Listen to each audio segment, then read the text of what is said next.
Julia's Castle. Written by Sean McCullum. Illustrated by Jessica Warwick. Focus question. How do Julia's feelings change throughout the story? Why? Julia carefully placed a cone on the last tower. It made a satisfying snap. Ta-da! She sang loudly. My castle is finished.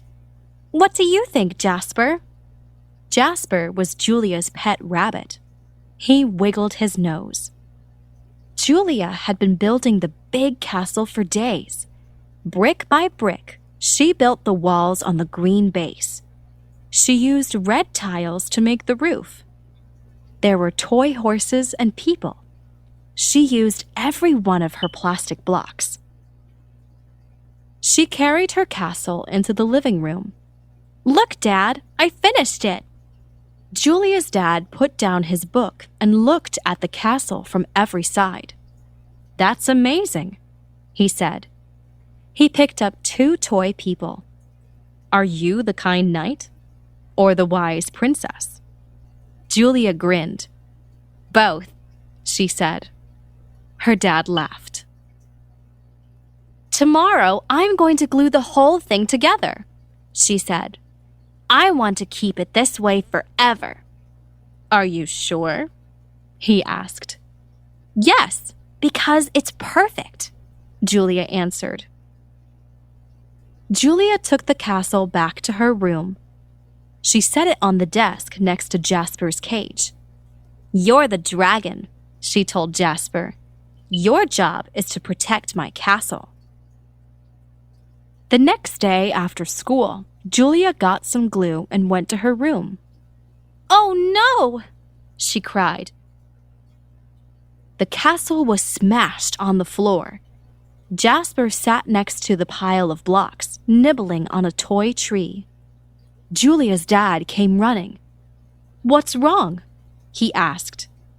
Jasper got out of his cage again. He destroyed my castle. I'm so sorry, honey. Maybe you can rebuild it, her dad suggested. Julia's eyes filled with tears. No, I can't. It was perfect. She started throwing the pieces into her toy bin. She stayed in her room until it was time for dinner. That night, Julia's dad read her a story. It was about an astronaut blasting off in her rocket. Can I be a brave astronaut someday? Julia asked. Yes, and a kind knight and a wise princess, her dad said. He kissed her on the forehead and stood up. Ow, he said. He picked up a block he had stepped on. That's the cone from the tower, Julia said. As she fell asleep, she came up with a plan for her castle. The next day, Julia went to the toy bin. She picked up a brick and snapped it to the cone. She kept building, putting together the bricks and tiles. Ta-da! She finally sang out. Julia rushed to find her dad. She held up her new creation. Look, she called out. Is that your new castle? He asked. Julia shook her head. Nope, it's my spaceship.